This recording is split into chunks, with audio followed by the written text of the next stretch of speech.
ನಗರಸಭೆ ಮಾಡಿ ಏನು ನಿವೇಶನವನ್ನು ಕಲ್ಪಿಸಿಕೊಡಿ ಅಂತೇಳಿ ಸರ್ಕಾರದಿಂದ ಮಂಜೂರಾದರೂ ಸಹ ನಗರಸಭೆ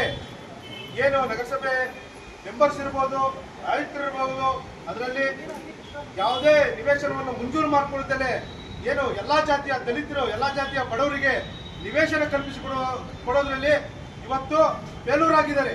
ಹಾಗಾಗಿ ಕರ್ನಾಟಕ ದಲಿತ ಸಂಘರ್ಷ ಸಮಿತಿ ಎಚ್ಚರಿಸುತ್ತೆ, ನೀವೇನಾದ್ರೂ ಮುಂದಿನ ದಿನಗಳಲ್ಲಿ ಕಾಲಾವಕಾಶ ಕೊಡ್ತೀವಿ, 3 ತಿಂಗಳು ಕಾಲಾವಕಾಶದೊಳಗಡೆ ಆಗಿ ನೀವು ನಗರಸಭಾ ಆಯುಕ್ತರು ಏನಿದ್ದೀರಾ, ನಗರಸಭಾ ಅಧ್ಯಕ್ಷರಿರ್ಬೋದು, ಮೆಂಬರ್ಸ್ ಇರ್ಬೋದು, ನೀವೇನಾದ್ರೂ ಬಡವರಿಗೆ ಎಲ್ಲಾ ಜಾತಿಯ ನೊಂದಂತ ದಲಿತರಿಗೆ ನಿವೇಶನ ರೈತರು ಯಾರಿದ್ದಾರೆ ಅವ್ರಿಗೆ ನೀವೇನಾದ್ರೂ ನಿವೇಶನ ಕೊಡಲಿಲ್ಲ ಅಂದ್ರೆ ಇದೇ 3 ತಿಂಗಳಲ್ಲಿ ಉಗ್ರವಾದ ಪ್ರತಿಭಟನೆ, ಅಹೋರಾತ್ರಿ ಪ್ರತಿಭಟನೆ ನಗರಸಭೆಯಲ್ಲೇ ಇದೇ ನಗರಸಭೆ ಮುಂದೆ ಮಾಡ್ತೀವಿ ನಮ್ಮ ಸಂಘಟನೆ ಅಂತ ಹೇಳ್ತಾ ನಮ್ಗೆ ಎಚ್ಚರಿಕೆ ಕೊಡ್ತಾ ನನ್ನ ಮಾತನ್ನು ಮುಗಿಸ್ತಿದ್ದೀನಿ.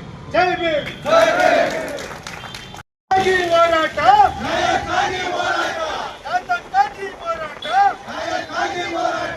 ಎಲ್ಲಿಯವರೆಗೂ ಹೋರಾಟ.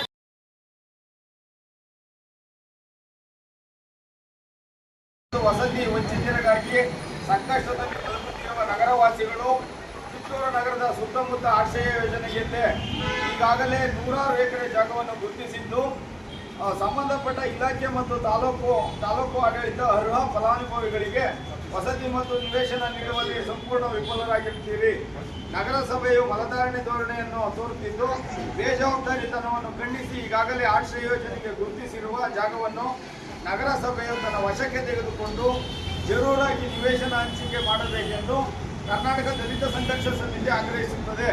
ಇಲ್ಲವಾದಲ್ಲಿ ಅಹೋರಾತ್ರಿ ಧರಣಿ ನಡೆಸುತ್ತೇವೆಂದು ಈ ಮೂಲಕ ಘನ ಸರ್ಕಾರಕ್ಕೆ ಎಚ್ಚರಿಕೆಯನ್ನು ನೀಡುತ್ತಿದ್ದೇವೆ ಎಂಬ ವಿಷಯವನ್ನು ಇವತ್ತು ಕರ್ನಾಟಕ ದಲಿತ ಸಂಘರ್ಷ ಸಮಿತಿಯ ಪರವಾಗಿ ಎಲ್ಲ ಮುಖಂಡರುಗಳು ಸೇರಿಸಿ ಒಂದು ಪ್ರತಿಭಟನೆಯನ್ನು ಹಮ್ಮಿಕೊಂಡಿದ್ದು ಇವತ್ತು ನಮ್ಮ ನಗರಸಭೆಯ ಕಮಿಷನರ್ ಮೂಲಕ ಘನ ಸರ್ಕಾರಕ್ಕೆ ನಾವು ಮನವಿಯನ್ನು ನೀಡ್ತಿದ್ದೇವೆ.